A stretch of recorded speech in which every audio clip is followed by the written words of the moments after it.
જય સ્વામિનારાયણ ખેડૂત મિત્રો, આજે એક વખત ફરી આપણે ડાંગરના પ્લાટમાં આવી ગયા છે। ડાંગરનો પ્લોટ જુઓ કેવો મસ્ત છે, ડાંગરે પણ સરસ છે।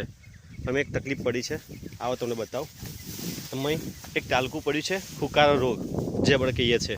તમે જોઈ શકો છો આ રીતનો હુકારો આવ્યો છે। હવે આ શું છે એ જોઈએ આપણે એક વખત।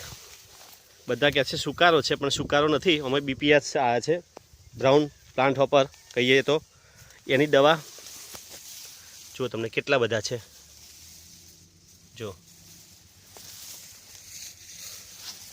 તમે જોઈ શકો છો, ભૂરા માહુ તરીકે પણ ઓળખાય છે। અને આપણા ગુજરાતમાં અત્યારે તો બહુ ઓછો રોગ આવે છે આવ્યો, અને કોઈને ખબર પણ નથી હોતી કે આ શું છે એવું। આપણા પ્લોટમાં આવ્યો છે અને આપણે બે જણને બતાવ્યું હતું, એમને આ રીતનું કહ્યું છે। એની દવા માટે તમે મને કોમેન્ટમાં કહો કે કઈ દવા વપરાય, જેથી હું છોટી શકું। આવી જ વિડીયો જો લાઈક કરો, શેર કરો, સબસ્ક્રાઈબ કરો। ધન્યવાદ।